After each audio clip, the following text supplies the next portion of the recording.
Sale.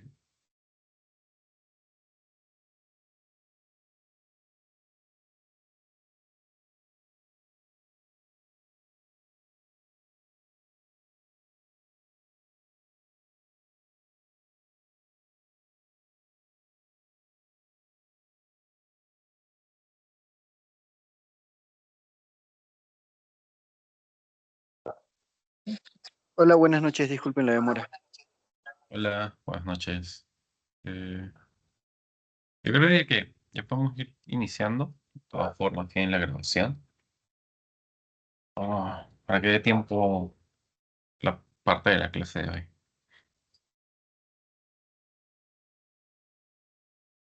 Voy a asegurarme. Pues,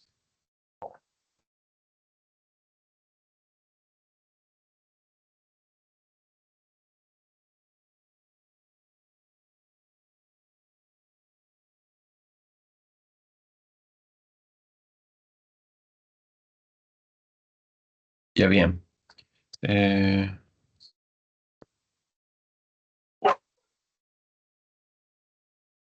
ok. Hoy vamos a iniciar el módulo 4. Ok, nos quedan 2 semanas de clase. Esta semana vamos a ver módulo 4 que habla de geopandas y manejo de coordenadas. Y la semana siguiente vamos a ver evaluación estadística, si no me equivoco. Vamos a ver aplicaciones prácticas en general para cargas de trabajo, para flujos de trabajo. Entonces, hoy vamos a ver los conceptos de GeoPandas, cómo trabajar con cierto tipo de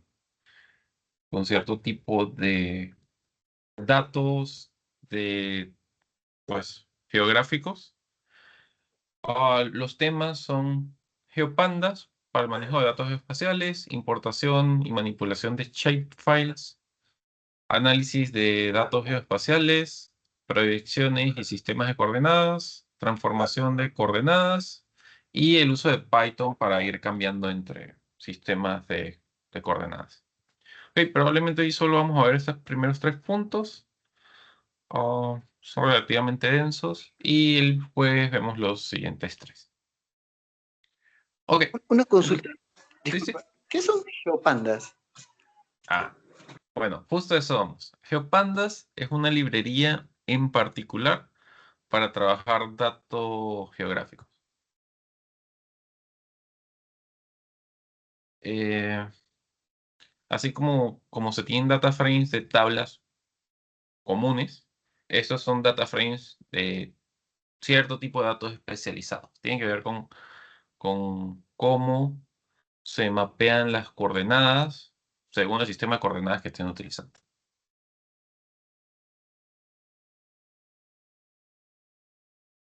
Bien. Ok. Entonces, si bien eso responde generalmente la pregunta, GeoPandas viene a ser una extensión de Pandas como librería para trabajar con, con datos espaciales o geoespaciales más fácilmente. En, digamos, en sistemas o sí, en sistemas de geográficos, digamos, GPS, mapas, ah, bienes raíces. um, Creo que esos 3 pueden ser petroleros, mineras. ah, Entre esos tipos de sistemas normalmente tienen en consideración bastante información de sus lugares de trabajo. En el caso de las mineras, puede ser alturas, localización de los recursos. Igual en el caso de las petroleras, dónde están los pozos, profundidades, distancias. Hay una gran cantidad de información. También en compañías bueno, esto es un rubro más moderno, pero en compañías de transporte también es importante la localización. En el caso de compañías como Uber, taxis, logística, se tienen muchos datos posicionales de sus recursos. y, con, y normalmente trabajar esos datos es relativamente difícil. Necesitan o mucha transformación o necesitan estar estandarizados de formas bien especiales y bien específicas. ¿Ok? En su forma más básica, mediante formas poligonales, se pueden enlazar pues trayectos, se pueden definir lugares, cercos perimetrales, entre otras cosas. Y eso normalmente se aplica sobre algún tipo de visualización como un mapa, mapa mundo, entre otros. Esas capacidades que son bastante tediosas de hacer a mano o se tienen que hacer en sistemas especializados, se pueden aplicar con una librería como GeoPandas, que nos facilita exportar cierto tipo de datos guardados en un formato conocido y transformarlos entre ellos. Nosotros vamos a ver dos tipos de almacenes, bueno, dos estructuras de almacenamiento de datos. Uno van a ser los shapefiles, que es un conjunto de datos binarios de un lugar, o geoespaciales, y GeoJSON, que es lo mismo, o sea, es un conjunto de datos geoespaciales, pero en JSON.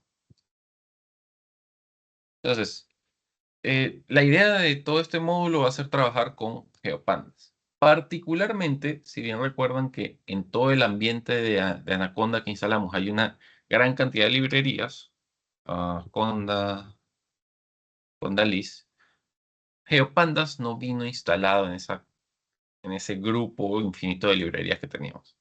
Y tienen que instalarlo adicionalmente. Ok, para instalarlo, tienen que hacer conda install geopan.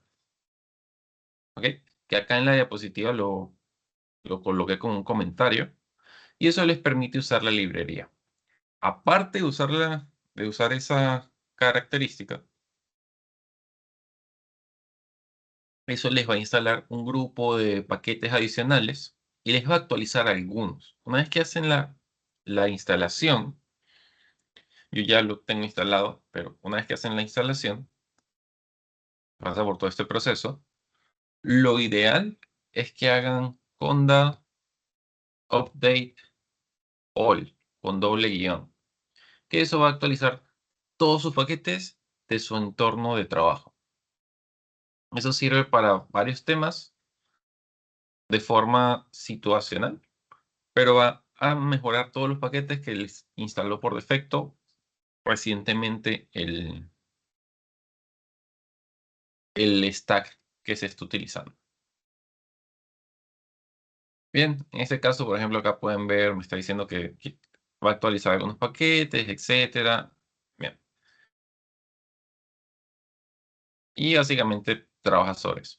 Ustedes van a tener más o menos paquetes, pero viene a ser esa la capacidad. ¿Ok? Bien. Bueno, ya una vez instalado eso, lo que voy a hacer es activar mi cuaderno de Jupyter y voy a mostrarles adicionalmente la web de GeoPandas, que está acá. Básicamente esta es la web oficial de la librería, es un proyecto de código abierto que básicamente trabaja sobre pandas, PyProject, Matplotlib y PyOgrio, que les permite básicamente hacer el trabajo de transformación y visualización de una forma más cómoda. Esa es la página oficial. Pueden revisarla si fuera necesario. Nosotros solo vamos a ir viendo los ejemplos. Tengo varios ejemplos para ustedes. Me equivoco, están acá. Ok, agregar el nombre correcto acá. Y vamos a ir viendo a nivel general. La idea de trabajar con una estructura como esta es, pues, de datos geoespaciales, que son datos especializados con cierta forma, hacer una carga sencilla y poderlos procesar. Como esto es una extensión de pandas, les va a facilitar lo que es, bueno, no les va a facilitar. Facilitar está incluido. Como es una extensión de Pandas, van a poder utilizar los métodos comunes de Pandas para hacer el trabajo sobre ese dataset. En este ejemplo, simplemente se está importando GeoPandas como GPD. Recuerden que Pandas se importa normalmente como PD. Luego tenemos la llamada para la carga de un archivo. Hay dos formatos de archivos que nos van a interesar. Tenemos GeoJSON y tenemos shapefiles. Los shapefiles son un comprimido de muchos archivos y los GeoJSON es solo un JSON con datos geográficos, aparte de los otros datos normales. Se puede cargar un archivo simplemente con readfile y también podemos cargar directamente un URL, como pueden ver acá, usando el mismo readfile. ¿Ok? Esto hace la descarga y lo lleva a toda memoria. Bien, para nuestros ejemplos, como lo que tenía a mano y ya he ido planificando es usar un GeoJSON que les mostré ligeramente en las clases anteriores. Hemos estado viendo este repositorio de código. Bien, este se llama, ¿cómo se llama? DeposBA. ¿Ok? Si lo recuerdan, hemos estado viendo este repositorio de código que tenía los datos de DeposSV.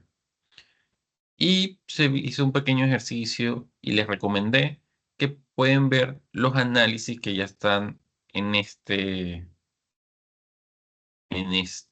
cuaderno para tener ideas adicionales de cómo trabajar.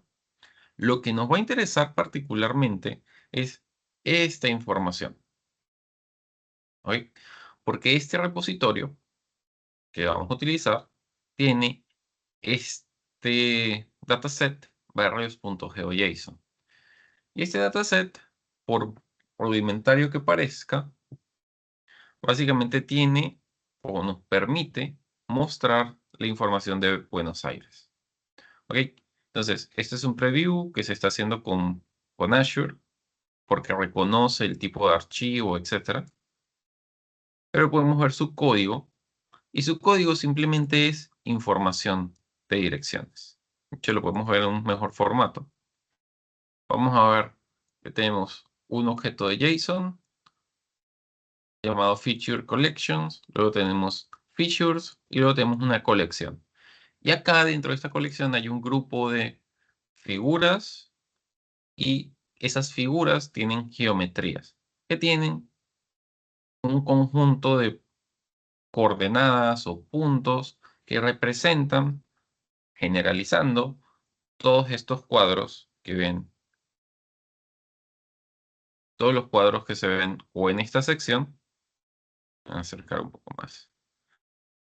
Todas las figuras que se ven en estas líneas de corte están representadas en ese archivo de datos, en este dataset. Nosotros vamos a hacer la carga de este dataset y vamos a ir viendo cómo se presenta. Obviamente, si ustedes ya tienen archivos geográficos que puedan utilizar, que haga más sentido en su contexto de trabajo, tiene más sentido.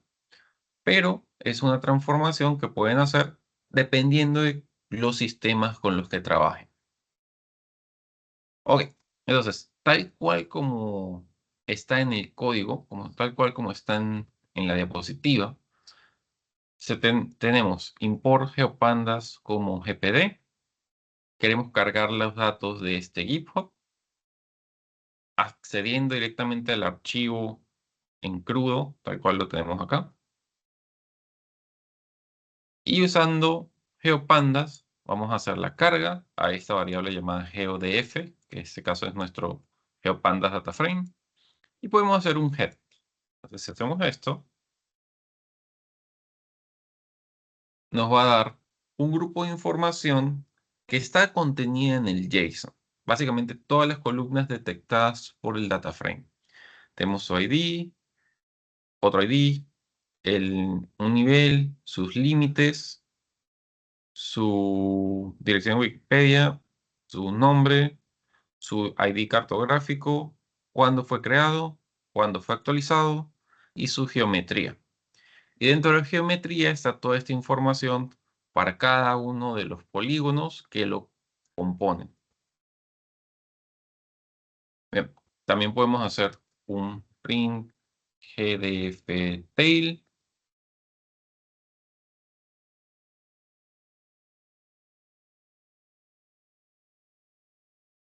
¿Ok? El tail, básicamente lo mismo, pero con más información, con la información del final. De hecho, solo tenemos 47 elementos. Es decir, que solo hay 47 figuras dentro de todo este JSON. Ok, entonces es regularmente solo informativo este tipo de opciones, ¿no? También tenemos, por ejemplo, print, gdf, info.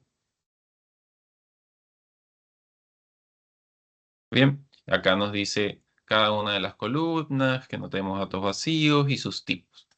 Los tipos generales, objeto, objeto, objeto, objeto, fechas y geometrías. Reconozcamos que geometría es un tipo de datos y es un tipo de datos que se extrae justo de esa columna que tiene las figuras geométricas que se van a presentar.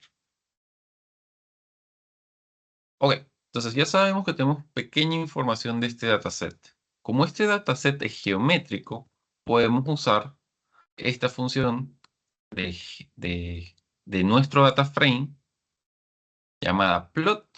Le decimos el tamaño que queremos que tenga la figura, colores y el borde de color.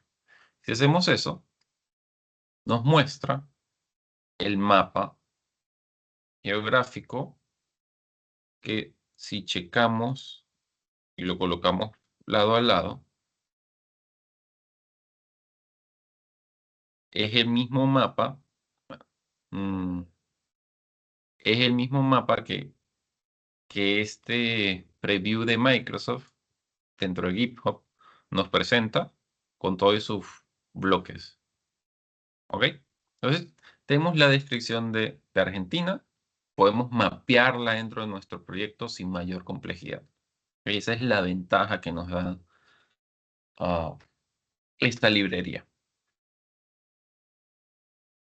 Bien, entonces, el resto de esta semana vamos a trabajar básicamente con este tipo de archivos y vamos a ir explorando diferentes formas de trabajar. Si bien crear este archivo de la nada depende bastante de sus trabajos y de cómo recolectan los datos, una vez que ya los implementan y los definen, o sea, tienen datos preparados para soportar esos formatos, va a ser mucho más, ah, va a ser mucho más fácil o trabajar con sus datos geográficos. Ok, esa es la primera sección. No sé si tienen una pregunta hasta acá.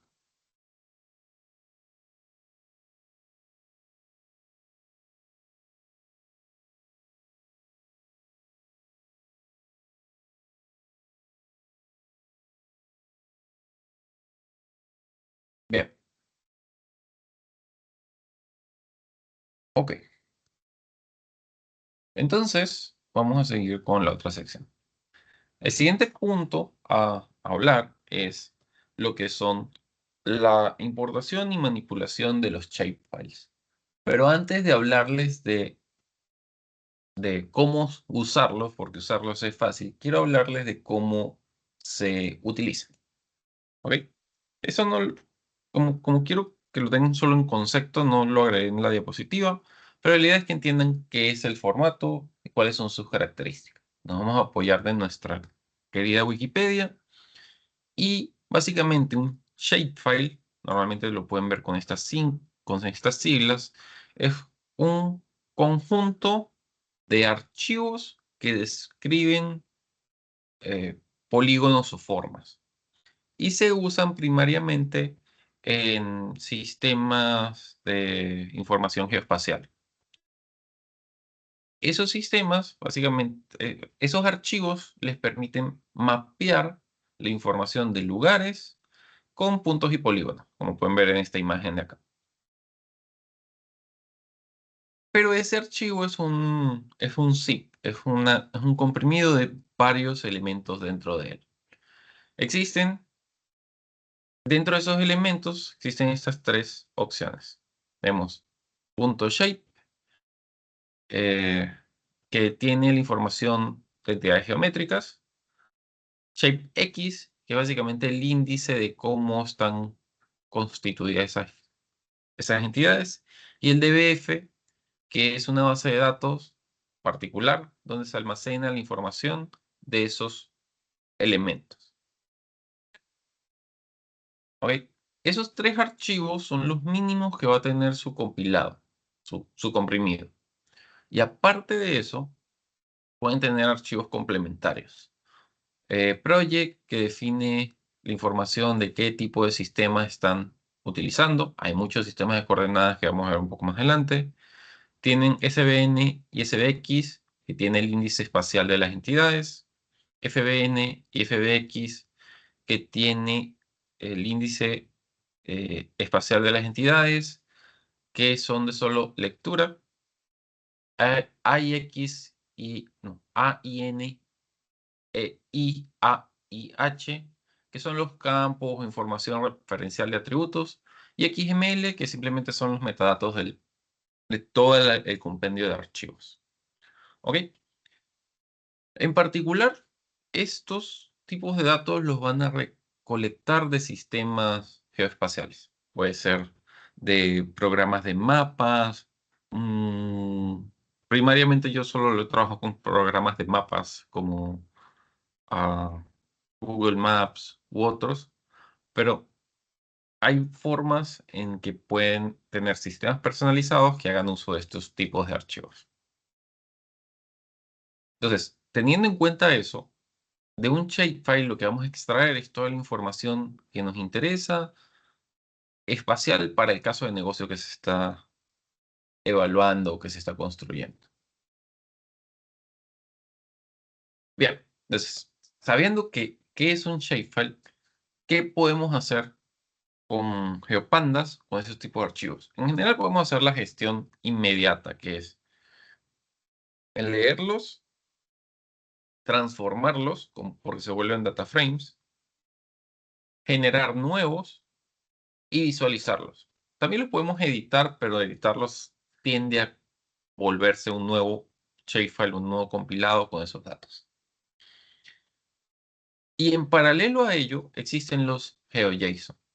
GeoJSON es el formato que les acabo de mostrar. Es un dataset netamente en JSON, fácil de transferir, fácil de ver y, y muy fácil de comunicar entre sistemas. Si bien los sistemas geoespaciales son bastante más potentes, tienen ciertas capacidades según cómo los utilicen y según cuál sea, los GeoJSON son simplemente están más orientados a ser para transferencia de datos que para el trabajo en tiempo real. Entonces, con GeoPandas podemos trabajar cualquiera de los dos y podemos transformar cualquiera de los dos, y ese es el propósito en general. Bien, ¿cómo trabajamos con los archivos? Independientemente de cuál sea, si sea un shapefile o sea un archivo de GeoJSON, se va a cargar exactamente igual. Se va a cargar en nuestro entorno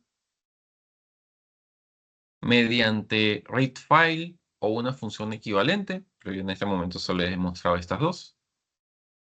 Y pueden utilizarlo como un data frame genérico.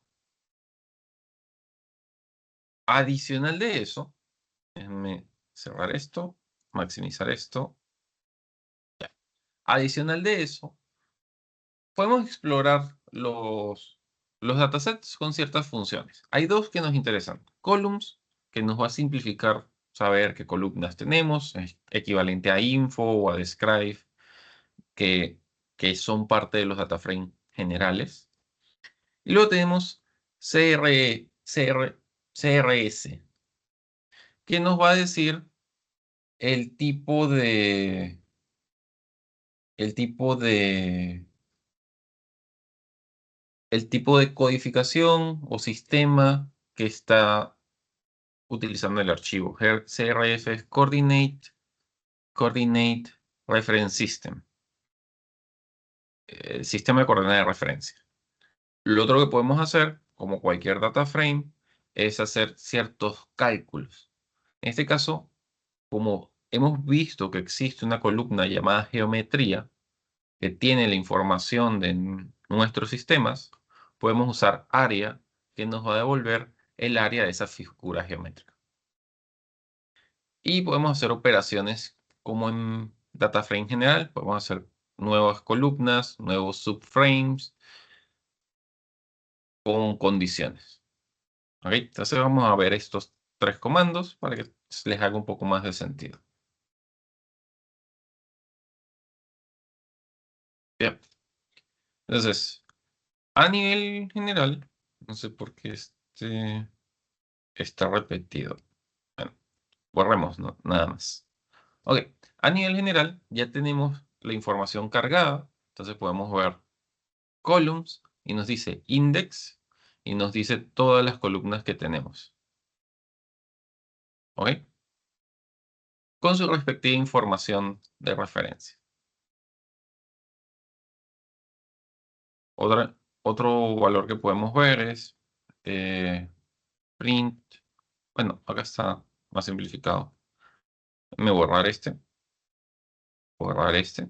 Y acá vamos a ver los tres, ¿no? Tenemos columns, que lo acabamos de ver. Tenemos el sistema de coordenadas que se está utilizando. En este caso es este de acá. EPSG4326. Ahorita les voy a hablar un poco más de esto en detalle. Y las columnas adicionales que podemos agregar. En este caso tenemos simplemente, estamos creando área y luego estamos buscando todas las áreas que sean mayor a 0.1. Si ejecutamos esto, vemos que nos devuelve empty geodataframe y nos devuelve ciertas columnas, que ya incluye área. ¿Ok? ¿Por qué nos devuelve empty? Porque no hay ninguna que cumpla esta condición. Entonces podríamos explorar área y ver qué valores hay. Puede ser head.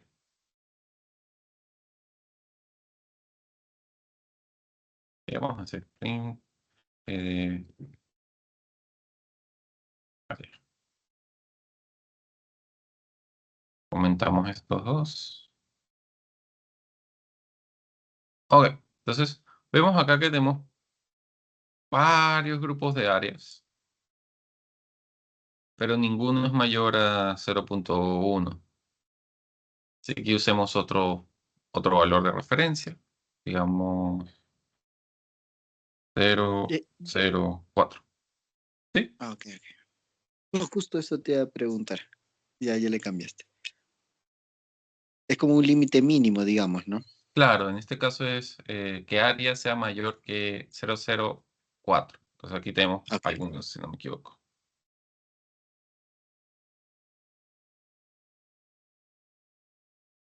Vamos con este. Ahí, comentemos este de acá.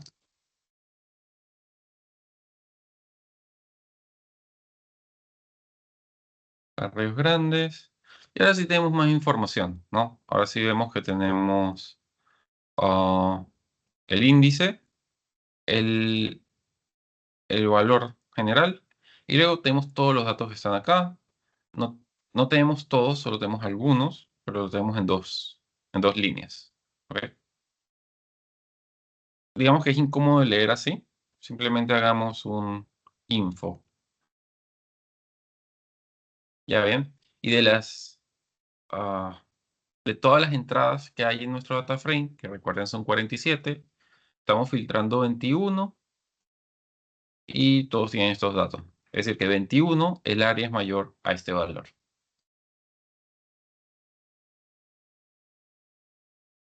¿Ok? Entonces, nuestra nueva colección, de hecho, es más grande, ¿no? Eh, tiene, tiene nuestra nueva colección, este filtro, este data frame, mejor dicho, este subframe, tiene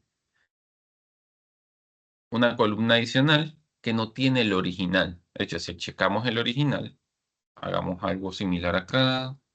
PDF, PDF, print, PDF, columns.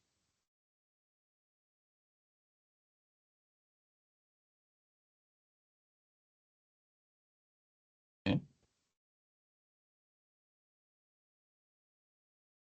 Ah, es sin...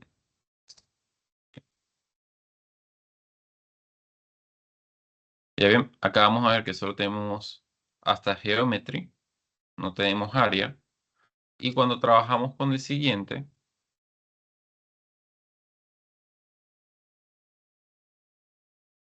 que es la primera parte, acabamos de reejecutar este, vemos los originales y luego vemos el modificado que ya tiene área adicionalmente.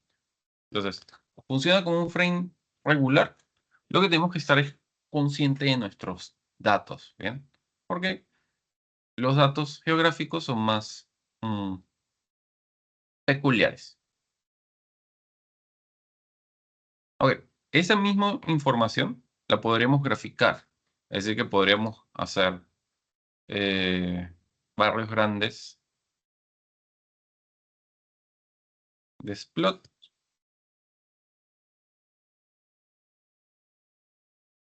Y fíjense que nos muestra del mismo mapa, nos está eliminando todos los que no cumplen. ¿Lo ven? Y nos muestra solo aquellos que estaban cumpliendo con nuestras condiciones de área. Obviamente, no afecta la composición general del mapa porque cada figura que sí cumple funciona exactamente igual. O sea, están en las mismas ubicaciones según nuestro gráfico, pero no está pintando todas las que filtramos, que es toda esta área blanca.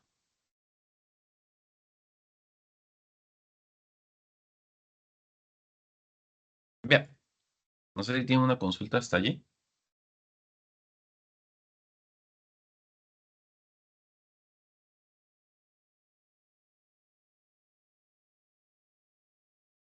Ok, entonces, en general, hay dos diferencias considerables para elegir cómo trabajan, si con GeoJSON o con shapefiles. La primera regla, que creo que no está en todas las que les coloqué, es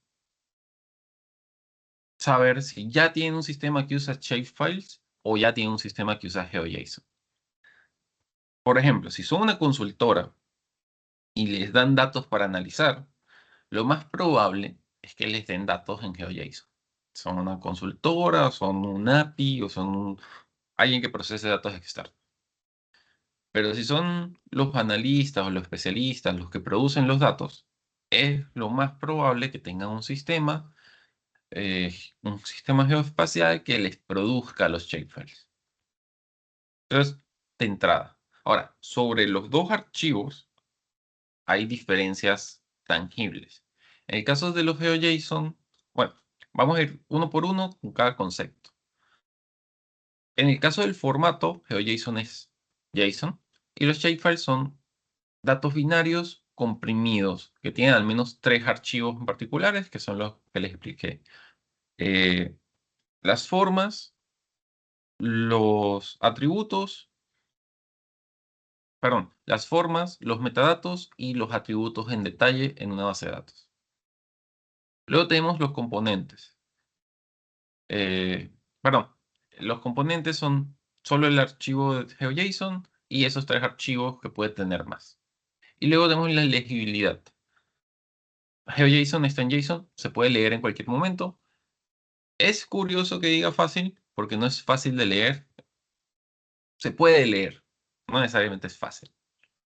Y en el caso de los shapefiles es con software especializado. No se puede leer los binarios y no se puede leer esta base de datos y todos los archivos que la rodean. Ok, otra característica, otro punto de comparación son la forma de almacenamiento. Tenemos el tamaño del archivo, los GeoJSON son un JSON inmenso, entonces normalmente son archivos más grandes. Los shapefiles son más pequeños porque tienden a estar compilados. Son algún tipo de zip. El soporte para datos. En, en GeoJSON se admite de todo un poco, sencillos y complejos, es decir, listas con objetos anidados. Y los shapefiles son atributos que están limitados a tablas de base de datos. En ese caso, el archivo de base de datos que los complementa. Y el límite, en el tamaño de los GeoJSON, depende, depende del sistema de archivos que están utilizando. Ahora, por ejemplo, si sus datos de GeoJSON son un blob storage en Azure, está en un data lake, los genera un microservicio, se puede considerar que son ilimitados. Pero todos los archivos tienen un límite de tamaño según el sistema de archivos donde se van a recibir. Eso, eso es lo que los puede afectar, pero son tamaños gigantescos. Y en el caso de los shapefiles, tiene un máximo de 2 gigabytes para el archivo .shape, que es el que tiene todas las definiciones. Es bastante, pero este es el máximo que soporta ese formato. No de la base de datos y no de los metadatos, sino el que mantiene los objetos. Ok, luego tenemos los sistemas de coordenadas. Primariamente, el sistema predeterminado, sistema de coordenadas de los GeoJSON, es ese sistema de acá, que es el de mapas, a nivel, generalizando es el de mapas, con eh, latitud y longitud. Los shapefiles se definen según el sistema, soporta casi cualquiera, pero es el que viene definido en este tipo de archivo project. Y los sistemas soportados en general, los dos soportan casi todo. La particularidad es que GeoJSON puede requerir datos adicionales según el formato que estén utilizando. Ya. Ahora, sobre compatibilidad y uso, en general, GeoJSON es compatible con todo lo moderno y Shapefile es compatible con todo lo tradicional, incluyendo estos dos sistemas ArcGIS y QGIS. Portabilidad, GeoJSON es mucho más portable debido a que solo es un archivo de texto y shapefiles son más complejos. Y sobre su edición, JSON es flexible y los shapefiles no necesariamente. Ok, ahora sobre sus funcionalidades. Los de JSON soportan en estructuras geométricas punto, línea, polígono y multipolígono.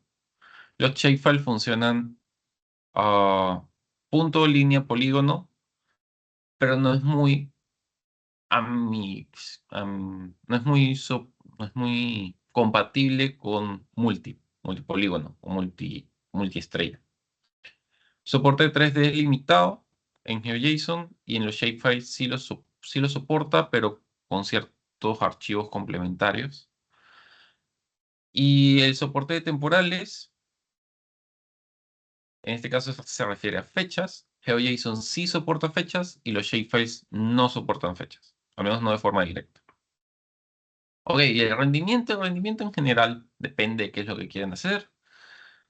Un archivo grande es más lento de leer que archivos binarios pequeños, porque se tiene que cargar todo antes de leerlo. Y en el uso de memoria es básicamente lo mismo. Si necesitas leer un solo archivo no indexado versus binarios sí indexados. Ok, ahora, ¿en qué casos deberían usar cada uno? Si es moderno, probablemente van a trabajar con GeoJSON. ¿Ok? Y se puede almacenar en ciertas bases de datos no relacionales. Y los shapefiles, si tienen un sistema tradicional, un sistema geoespacial tradicional, probablemente lo estén utilizando o lo van a utilizar.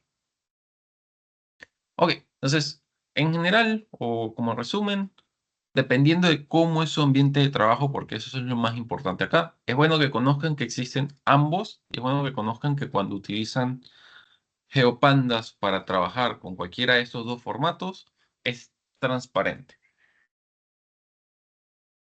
Pero, ¿cuándo deberían usar cada uno? En general, si quieren trasladar información a data lakes, a bases de datos modernas, o si están trabajando con sistemas de mapas modernos, usen GeoJSON. Si quieren trabajar con cualquier tipo de sistema, usen shapefiles. Si quieren flexibilidad, GeoJSON. Y si quieren eficiencia, shapefiles. Pero tengan en cuenta que eficiencia es a nivel de cómputo, porque esos tipos de sistemas tienen licencias caras. No es eficiencia de dinero. Ok, con eso cerramos un poco la parte de la manipulación de archivos geoespaciales. No sé si tienen una consulta hasta acá. También puedo aprovechar a preguntarles si ustedes en su lugar de trabajo usan archivos geoespaciales o algún sistema geoespacial en particular.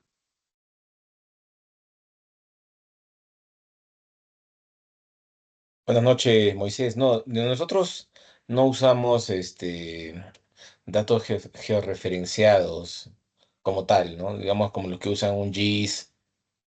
No ¿Ya? usamos imágenes, pero tenemos áreas, áreas cercanas, ¿no? Otra geología que ellos sí usan y eventualmente a nosotros nos interesaría también, bueno, poder interactuar con la data que ellos manejan, ¿no? Ya, genial. De acuerdo.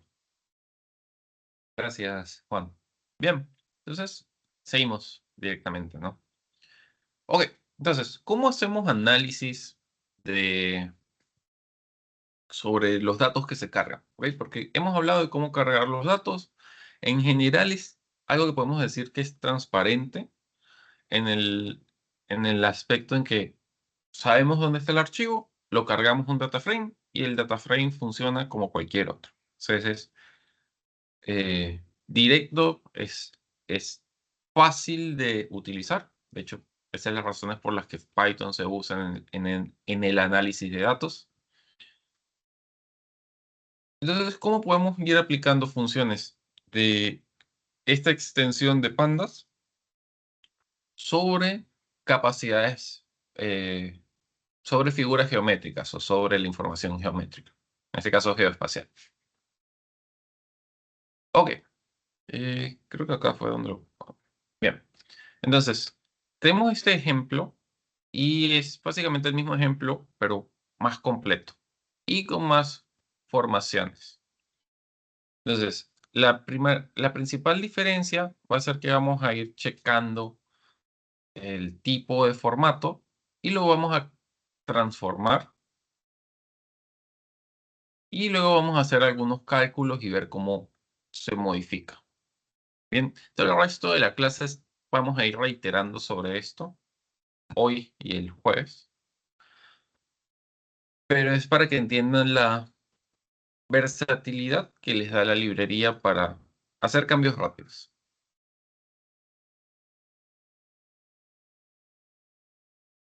Ok, yo tenía ese ejemplo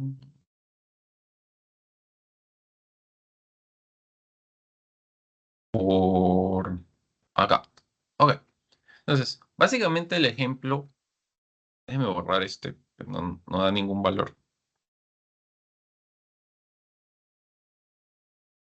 Ok, entonces, básicamente el ejemplo se repite, ¿no? Vamos a seguir trabajando con el mismo archivo, podemos checar las columnas o no, que ya lo hemos visto, y nos interesa acá la parte del sistema de referencia de coordenadas, el sistema de coordenadas que se esté utilizando. Entonces, en general, nosotros podemos extraer la información de todo nuestro data frame y saber en qué codificación están nuestras coordenadas. Hay cualquier cantidad de sistemas de coordenadas con diferentes usos, con diferentes necesidades, hechos por diferentes compañías, soportado y mantenido hasta la fecha por diferentes compañías. Pero como son datos globales, nosotros podemos usarlo para tomar decisiones en la transformación. En este caso, podemos validar que nuestro data frame está su sistema de coordenadas sea este de acá. Este sistema particularmente, su, digamos, su especialidad o su característica principal es que se usa en los GPS y es el que nos da direcciones en latitud y longitud en grados. Y lo vamos a cambiar por otro, que es este de acá, 32.721, que nos da coordenadas en dimensiones. ¿Ok? Sistema de coordenadas en bloques para ciertas regiones. ¿Qué significa cada uno? ¿Ok? Eso se lo voy a explicar un poco más adelante, pero quiero que entienda que vamos a cambiar la latitud y longitud por un bloque que representa a Buenos Aires. Y una vez que transformemos, porque lo que vamos a hacer con este comando es transformar de un sistema de coordenadas a otro sistema de coordenadas, vamos a recalcular los datos de las áreas. Eso nos va a dar una conversión, un factor de conversión, y lo vamos a mostrar y ver sus diferencias. Ok, esto es name. Y esto es name. Uy.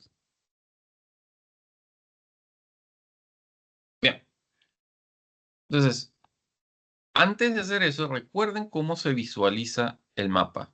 ¿Ok? Se visualiza con coordenadas, latitud y longitud, que están en grados. ¿Ok? Y vemos este cuadro de acá.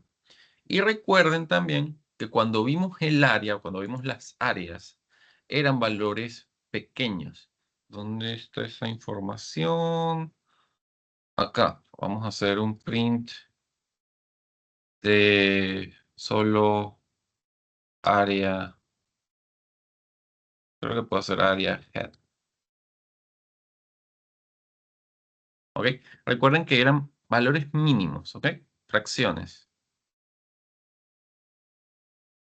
Ok. Entonces, vamos a ejecutar este bloque.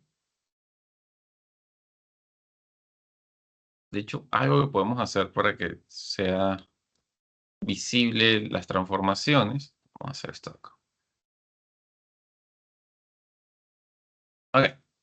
Entonces, ¿qué estamos haciendo? De hecho, esto lo tengo que hacer aquí.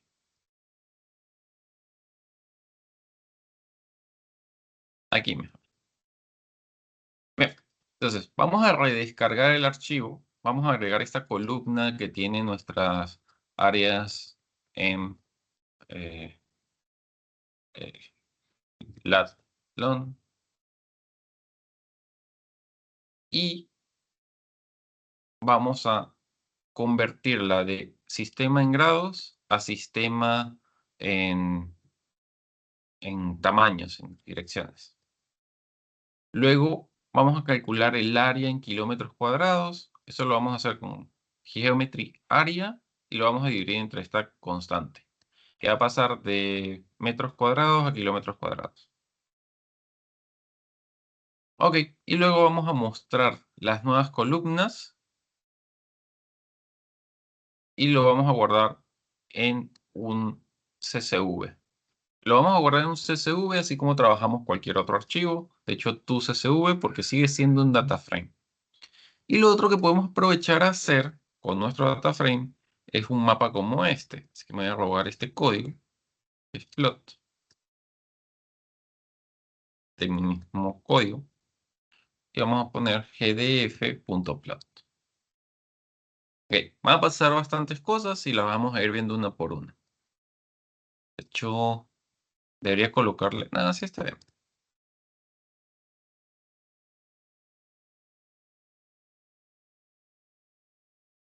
Ok, este es el bloque que ejecutamos. Vamos a ir viendo. Lo primero que vamos a ver es que el index inicial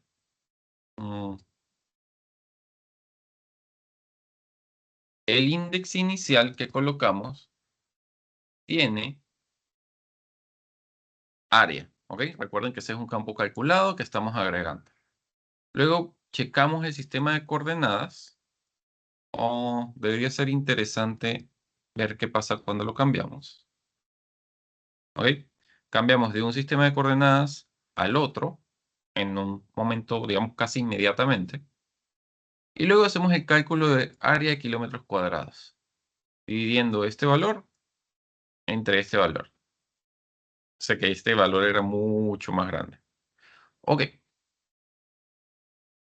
Y nos devuelve. En este print solo tenemos 3 columnas. Nombre, área por kilómetro cuadrado y área original. Entonces vamos a ver cómo los valores se afectan considerablemente. De hecho, los valores están en el mismo rango, por así decirlo. Si nos damos cuenta, los valores están regularmente cercanos los unos a los otros, pero tenemos bastante diferencia decimal. ¿Ok? Son cercanos, pero no son exactos. Eso por dos razones. Porque se está cambiando la forma del sistema métrico, esa es una razón. Y la otra razón es por cómo funciona la coma flotante en los sistemas. No necesariamente el sistema que elijamos va a ser mucho más preciso que el otro. Por eso hay tantos sistemas métricos, particularmente. Entonces lo vemos con cada uno de ellos. Vemos que se cambió la escala. De hecho, ¿qué pasaría si no lo dividimos entre 1 es 6? Porque esto es exponencial de 6. Es decir, que estamos dividiendo entre 100.000. Nos devuelve, pues, el valor con su respectiva mantisa. Y por eso es que se está dividiendo entre ese exponencial. Bien, ya tenemos números manejables de nuestras áreas. Y el mapa, bueno, falta ver ¿cómo se llama el archivo? Barrios áreas SV. Barrios áreas SV. Vamos a ver nuestros respectivos archivos. Acá sí vemos todo el rango de los números.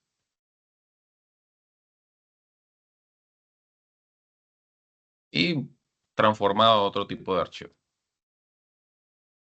Ok, entonces, de toda esta información, luego les explico este error. Lo que vemos, vamos a ver nuestro mapa, y el mapa ahora sigue siendo el mismo mapa, pero es diferente. De hecho, no puedo colocarlo uno al lado del otro. ¿Puedo hacer? Vamos a abrir cuaderno dos veces.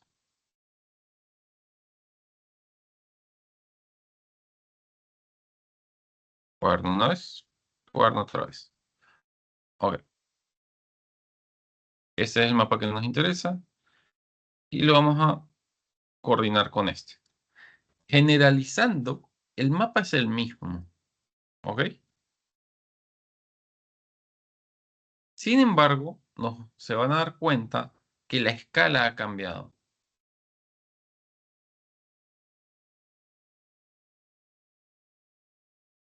Porque antes estaba en grados y ahora está en metros cuadrados, con su respectivo exponencial, que es este valor que vemos acá. En este caso, miles de kilómetros. ¿Ok? Entonces, cambiar entre sistemas de coordenadas es fácil para el software. Dentro de la plataforma tenemos limitaciones con las que vamos trabajando. No siempre visualizamos todos los valores, como podemos ver con el CSV, pero tenemos las capacidades generales de análisis con pandas. Podemos plotear, podemos transformar a CSV, podemos solo mostrar las columnas que nos interesan, y le podemos ir dando la configuración que necesitamos para lograr un análisis. No sé si tienen una consulta hasta allí. No debí haber cerrado ese. Ah,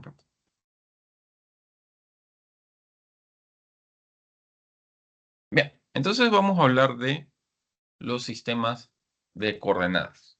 Ok. Este punto es bien importante porque es lo que define cómo trabajan y qué conceptos tienen. No, yo no puedo explicarles en una clase corta todos los sistemas de coordenadas, yo tampoco los conozco, no es mi área de trabajo habitual, pero yo sí tengo el conocimiento general de cómo funciona. La idea es, para cada grupo de sistema de coordenadas que se elige, es cómo se representa la superficie del planeta o la superficie de un lugar y varía según el sistema que se quiere utilizar. Hay eh, dos tipos de sistemas que se presentan en el temario de este curso. WGS84 es un sistema de coordenadas geodésico que es básicamente servido por el Ecuador y considerando la Tierra como un globo. Y tiene ciertas características que ayudan a distribuir los mapas o a distribuir cómo se presenta la información. ¿Quiénes usan este sistema? Primariamente las aplicaciones de GPS. Entonces, si trabajan con mapas, Google, no recuerdo si todavía existe los mapas de Bing. Vamos con Google, Mapbox y digamos Garmin. Creo que todavía existe. Si trabajan con esos, primariamente van a trabajar con este sistema de codificación. Y este se subdivide en otros, pero es este estándar. Entonces, dentro del estándar grande, este de acá. Déjenme mostrarles.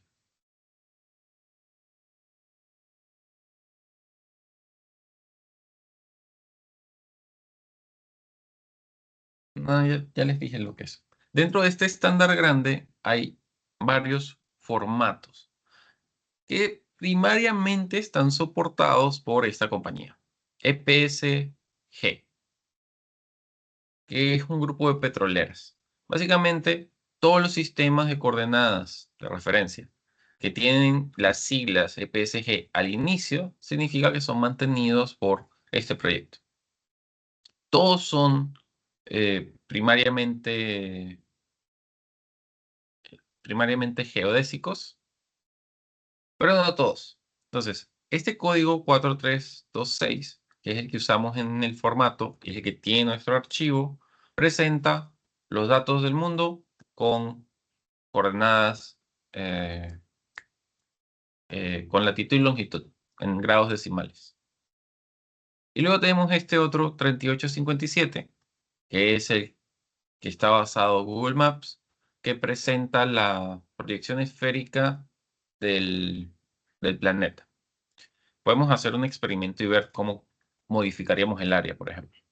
Y luego tenemos 32633, que es el que nos mostraba un sistema de marcado con distancias. Bien, en general hay cualquier cantidad de sistemas de marcado, ¿no? Estos tres son los que les voy a explicar el día de hoy. Tenemos, el otro que nos interesa es Universal Transverse Marcator. En este caso tiene áreas grandes que representan una posición en el planeta. Entonces, para mostrarles eso con más detalle, he abierto estas páginas de las especificaciones. Esta es la página del proveedor y básicamente lo que nos muestra es cómo funcionan. Lo relevante, porque acá hay bastante información y anuncios, es cómo representamos a la Tierra eh, según coordenadas. Entonces, si vamos a 0, 0, estamos acá. Y si vamos moviendo, oye, transforma.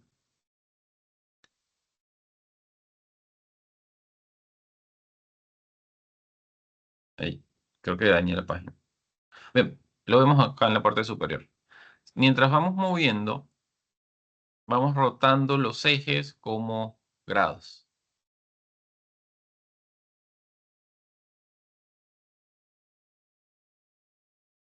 ¿Ok? Debería estar cambiando esto, pero no sé qué le hice a la página que no lo soporta.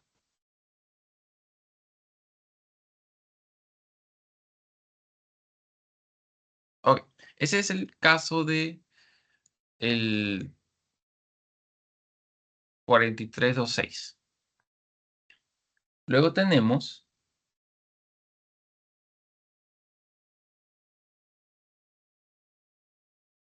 el 32.721. Este es bien especial porque lo que muestra es un hemisferio en particular. Muestra toda esta línea roja. Y nos muestra las coordenadas y las proyecciones a solo esta sección. Se puede convertir de vuelta, nos muestra los rangos, los límites de este rectángulo, nos los muestra acá. Entonces, cada vez que trabajemos dentro de este grupo, lo que vamos a estar teniendo es un rectángulo con estos límites. Si checamos esto acá, básicamente nos va a mostrar, uy, lo acerca mucho. No, nos vamos a estar trabajando sobre ese rectángulo. Los valores superiores se van a ir transformando si estamos dentro del rectángulo o fuera del rectángulo. Ya volví a dañar la página.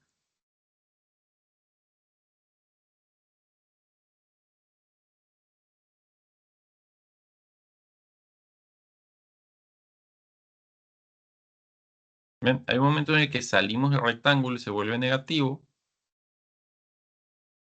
Y hay un momento en el que daño la página. Y son esas direcciones, o para ese formato, lo que nos va a dar toda una estructura, toda una lógica en base a ese mapeo. Entonces, esa compañía ha hecho cualquier cantidad de formatos que representan un mecanismo de cálculo es- en particular.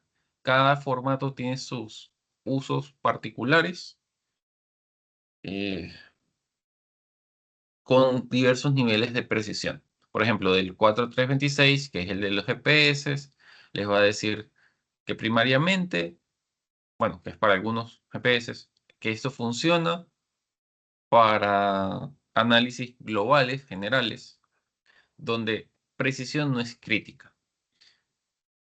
Y en el cambio de la proyección UTM, nos va a decir que es ideal para áreas específicas y áreas grandes, digamos propiedades, distritos, etcétera. Y el otro mapa, que de ese no les coloqué una diapositiva, que es el 3857, vamos a buscarlo rápidamente, EPSG 3857.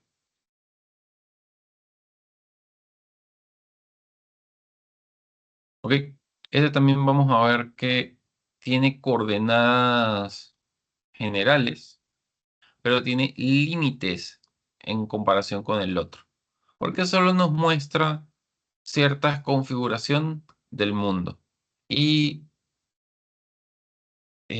tiene ciertas especificaciones en particular. ¿Ok? Tiene varios códigos alternativos de versiones anteriores. Si lo checamos, básicamente vemos que seguimos en grados. Son grados mucho más amplios que nos permite trabajar. Y otra vez dañé la página. Ok. Bien. Entonces, ese último me interesa mostrarles las diferencias, así que vamos a ir acá al mapa. ¿No es el mapa?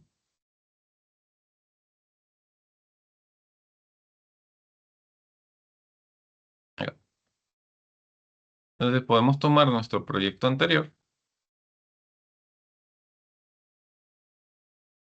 hacer un cambio la primera vez, calcular el área y luego hacer un cambio una segunda vez. Similar al método anterior, cambiando esta opción y colocando el nuevo formato. Y acá quiero el nombre de ese formato que lo escondí. ¿Quién sabe por qué? 3857. 3857. Y básicamente vamos a hacer GDF área GG y vamos a hacer GDF geometry área.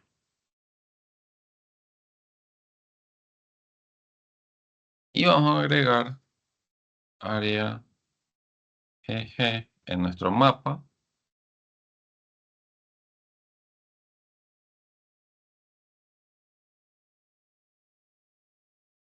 Y vamos a plotearlo de todas maneras. Ok, entonces acá se van a dar cuenta que el área de este otro sistema también está en millones, bueno, miles. Ok, tiene la mantisa del exponencial. Podríamos dividirla en tal caso para mapear kilómetros cuadrados de la misma manera. Entonces hagamos esta misma división. Bien. Y lo que nos va a llamar la atención nuevamente es que los cálculos para la misma base se vuelven diferentes. Y ahora no tienen tanta, digamos, no tienen tanta similitud un grupo con el otro. De hecho, las áreas que tenemos en este sistema son mucho más grandes. ¿Ok? Según el sistema que se use, vamos a tener diferencias considerables en el sistema de coordenadas que estamos representando. Según su trabajo, cada sistema va a tener más uso o más realidad y más capacidades para el caso de negocio que ustedes estén utilizando. Bien, y ya estamos para cerrar. Lo último que les voy a mencionar es este anuncio que está en el medio de todos los gráficos. Esto no es un problema por sí mismo. Eso es una limitante de la misma librería. Por eso es recomendable que las actualicen, pero por lo visto el repositorio no tiene la más nueva. Y lo que dice es que hay una función en el trabajo de área que no está usando la función más reciente. Pero esto lo está haciendo la misma librería. Esto, si trabajan con la versión más nueva, eventualmente se va a corregir. De momento lo pueden omitir, que es básicamente cuando se llama esta línea. Y lo otro importante que también quiero que se lleven es que cada vez que se cambia el sistema de coordenadas, lo que se está cambiando es todo lo que está dentro de Geometry. Las otras columnas no importan. Las otras columnas son complementarias. Pero para los shapefiles que cargamos en un data frame de GeoPandas, lo que está en Geometry es lo que dicta la especificación o el sistema de coordenadas de todo el dataset.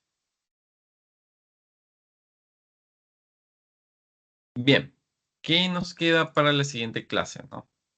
La siguiente clase vamos a hablar de cómo hacer con más detalle las transformaciones y vamos a expandir el ejemplo a nivel general. ¿Ok? Y vamos a ir viendo, hay un ejemplo acá al final más grande, de cómo ir transformando sobre diferentes sistemas, aplicando modificaciones en nuestro data frame y aplicando pues algunas consideraciones o reportería que nos sea útil para continuar el trabajo. Bien, no sé si tienen alguna pregunta para aprovechar los minutos que nos quedan. Y si no, eso sería por el día de hoy, para no dejar un tema a medias.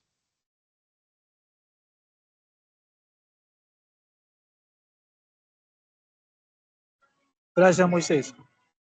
Vale, gracias a ustedes. Que tengan buenas noches. Gracias, Moisés. Hasta el jueves. Hasta el jueves. Gracias. Ok, gracias.